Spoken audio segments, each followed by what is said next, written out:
देश हमेशा से ही ऋषि मुनियों की भूमि रहा है और इसी वजह से भारत में कई ऐसे मंदिर हैं जिनका संबंध युगों युगों से जुड़ा हुआ है।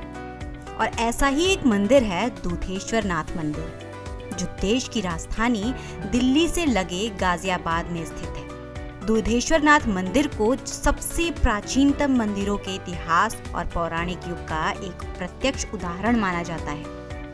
इसी मंदिर के विषय में मान्यता है कि इस पवित्र स्थान पर त्रेता युग में लंकापति रावण के पिता श्री विश्रवा ने कठोर तप किया था। ये वही स्थान है जिसका जिक्र पुराणों में मिलता है और जहां से बहने वाली हर नंदी या हिरण्यदा नदी के किनारे हिरण्यगर्भ ज्योतिर्लिंग का वर्णन है और जहां पुलत्स्य ऋषि के पुत्र एवं रावण के पिता श्री विश्रवा ने घोर तपस्या की थी। इस मंदिर से जुड़ी कई किंवदंतियां भी हैं। बताया जाता है कि प्राचीन काल में एक गाय अपना दूध एक स्थान पर गिरा देती थी।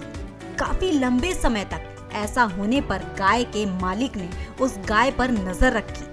फिर उसने देखा कि उस स्थान में गायों के पहुंचते ही दूध की धार बह जाती है।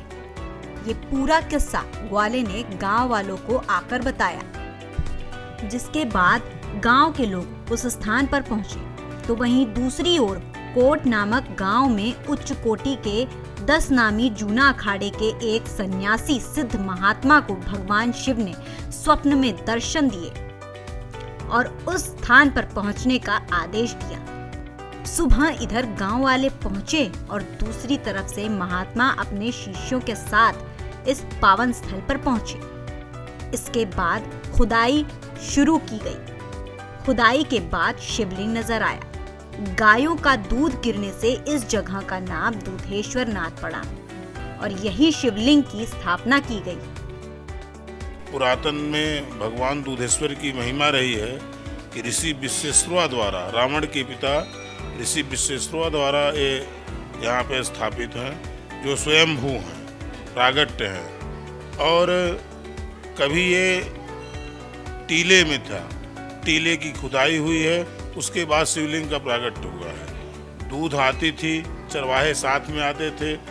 जब इस टीले पे गऊ पहुँचते थे तो उसके थन से स्वतः दूध गिर जाता था, इसलिए इनका नाम भगवान दूधेश्वर पड़ा। जो दूध से प्रसन्न होने वाले ईश्वर भगवान दूधेश्वर हैं।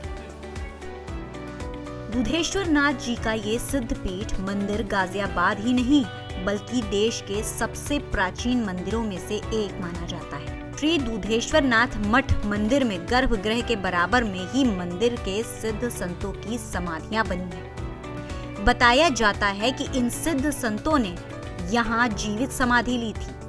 इन समाधियों की नित्य पूजा अर्चना करने से अनेकों चमत्कार होते हैं। आज भी भगवान दूधेश्वर को भोग लगाने के पश्चात बाबा इलायची गिरी जी की समाधि पर भोग लगाना अनिवार्य है। तो देखिए, जिस जगह पर मैं अभी आई हूँ महाराज जी के साथ में, इसको समाधि स्थल कहते हैं। ये यहाँ पर जितने भी अभी तक महंत रहे हैं उनकी समाधि है। जानते हैं इसके बारे में कि क्या विशेषता है। महाराज जी, जिस तरीके से समाधि स्थल के बारे में अभी आप जिक्र कर रहे थे, मैं जानना चाहूँगी कि अलग अलग समाधियाँ यहाँ पर है, इनकी क्या विशेषता है। यहाँ पे कुल 26 समाधियाँ हैं, जिसमें अब तक यहाँ 16 महंत हुए हैं और 15 महंतों की समाधि हैं जो यहाँ पे श्री महंत पद पर आसीन रहे। 16वें महंत वर्तमान में श्री महंत नारायण गिरी जी महाराज हैं, जिनकी अध्यक्षता में सारा कार्यक्रम यहाँ संपन्न होता है। और यहाँ पे इस लाइन से आप देखेंगे जरा ऐसे तेज जब जीवित समाधियाँ हैं, जैसे गरीब गिरी महाराज, इलायची गिरी महाराज, गुजरानन गिरी महाराज, नारायण गिरी महाराज, गंगा गिरी महाराज, इतवार गिरी महाराज, दौलत गिरी महाराज, नित्यानंद गिरी बंगाली बाबा, गौरी गिरी महाराज, इन सब की समाधियां हैं। और ये समाधियां 5 जो समाधियां हैं आपको लाइन से दिखाई दे रही हैं यहाँ तक, ये जीवित समाधियां हैं। और इनका विशेष महत्व यह है, इनमें बाबा इलायची गिरी जी का कि जो भी भक्त इनको 5 इलायची ले आके चढ़ाता है, उसका मनोकामना बाबा बहुत शीघ्र पूरा करते हैं और उसके बाद वो सोने की इलायची ले आके चढ़ाता है, ऐसी मान्यता है।